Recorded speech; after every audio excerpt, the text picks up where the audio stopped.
We recently had the opportunity to hit the road and travel with the Beef CheckOFF and Wisconsin Beef Council to visit a veal farm.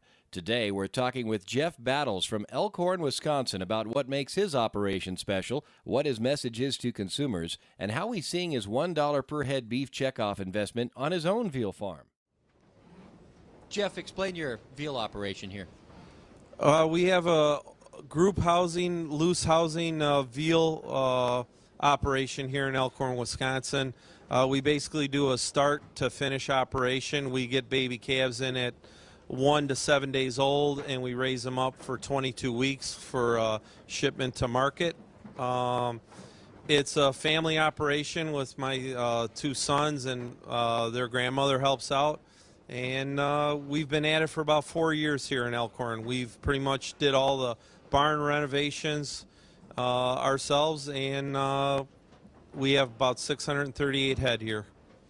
Where do you buy your calves? The calves are bought throughout the state of Wisconsin. We do have a buyer that does purchase the calves for us. He also buys some locally from direct from dairy farms. Probably about 5% are directly purchased. The rest are through commodity barns and sale barns throughout the state. So how do you go, what's your feeding protocol and also drinking as well? We feed twice a day. They're fed at 12-hour increments. Our babies, when they come in from a day old to 7 days old to 6 weeks, are fed individually in individual stalls, non-tethered, individual pails. They're kept that way and fed individually for the first 6 weeks. Then they graduate to the barn we're in now to group troughs, and they're fed in either anywhere from pens of 4 to 8 calves per pen.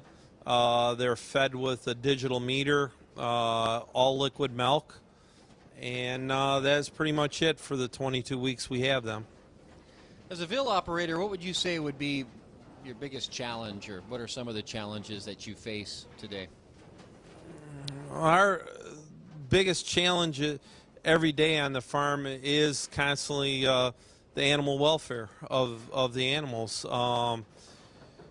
You know, making sure that the barns are cleaned and sanitized, the ventilation systems are working correctly.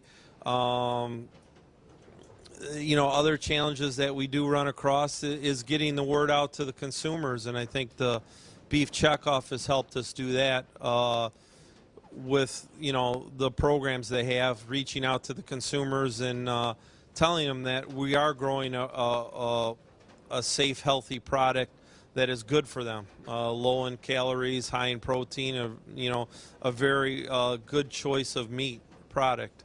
And those are the challenges, along with, you know, the feed prices and stuff that every other farmer is facing these days. Now, speaking of that, how's your relationship with other farmers here in your community, and can you speak on that at all, dealing with those that are in the dairy industry perhaps? They're great. I mean, there's a few of them here today watching this video segment.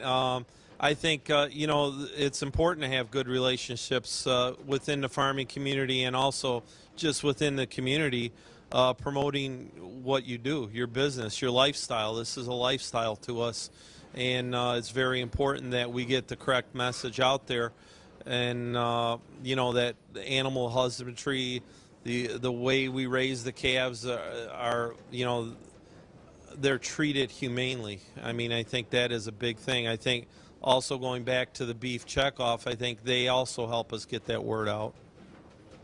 So have you heard of the CheckOFF's Dairy Beef Quality Assurance Program, and what you do on your farm to ensure a safe, healthy product for consumers?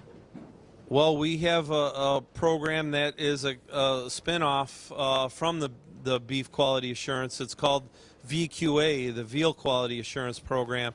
Matter of fact, I just here 2 weeks ago recertified, taking a test, and basically they make you go over best management practices, you know, animal welfare techniques, right down to how you handle your manure and deal with that, with how it relates to the environment.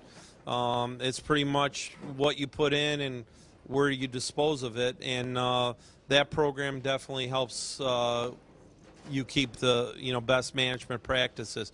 We do have those in place here that we follow right right to the end when the calf is shipped. What's your competition for veal here in this area? We're probably almost the lone wolves in the area here in southeast Wisconsin. There's a few growers here, a couple within 30 miles. Another gentleman raises 750 head. There's one that raises a couple hundred head, but that is pretty much it down here. There used to be quite a few, and there's only a few of us left. I think that's important that we get new generations starting to raise and farm. That's why I'm proud of my sons that they're part of the operation. Was there anything else that you care to let the consumers or fellow veal producers, or perhaps any farmer out there that you'd want to talk to? I think it's very important that people see that we no longer have these animals, in tethered stalls, in dark environments, that they are in loose housing, group housing, which has been, what the industry is going to. And we definitely have to keep pushing forward onto that aspect of it, because with the group housing, it supports a better image to the consumer. Also, the animal husbandry welfare of the calf is a lot better. They're a healthier calf. They're able to move around and have some exercise. That's what we try to promote within ourselves and to other farmers, that we are no longer locking these calves up. I guess what I'd also like to do is to the dairy farmers out there to keep continuing to produce us a good quality bull calf, because without that, we will not be able to sustain our business. Well said, Jeff. Thank you. This message brought to you by your Beef CheckOFF. For more information, visit mybeefcheckoff.com.